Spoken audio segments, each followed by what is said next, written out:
Okay, we're gonna start stitching this handprint into, trace that handprint. I just used the transfer paper that's sticky on the back, and you can either trace their handprint or stamp it. Personally, I find stamping to be a little bit easier just to get their handprint since they're so wiggly, but you can trace too. So next we're gonna put it on the hoop. So you're gonna use the small inside piece, put it on the surface in front of you, and then you're going to center up the hand in the hoop. I'm just gonna go to one side because I'm gonna have to move the hoop anyway, and then you're going to put the large part on top of that and pop it in. Okay, then we're gonna screw the top of it to tighten it all up. Just make sure it's in there tight, and if you need to tighten it up, you can pull the fabric on the sides to tighten it up because it's easiest to get good stitches whenever you're doing that.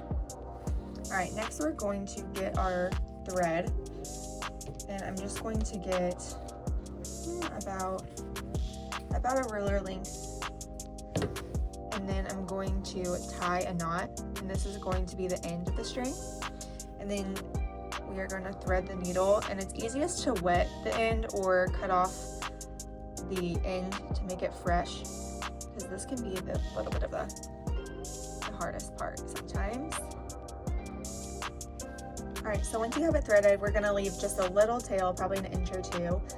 You don't need to tie it or anything, and then we're going to pick a place to start. So you're gonna start on the back of the hoop, put your needle through the back, and we're just gonna find that line and then stick the needle up through it.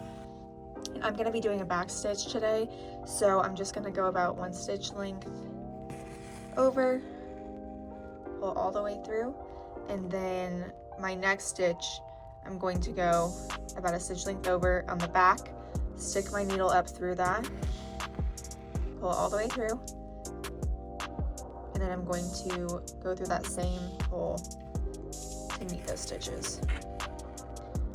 And then I just keep going around, doing that same pattern until I finish up the middle.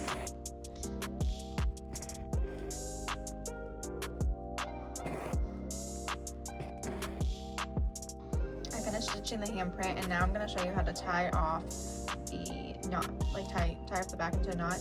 So you're going to stick your needle through the back of that last stitch and pull it almost all the way through. You want to leave a little bit of a loop, and then you're going to stick your needle underneath and through that loop, and then pull it all the way through, and that's going to make a knot, and then you tie it or cut that off from there.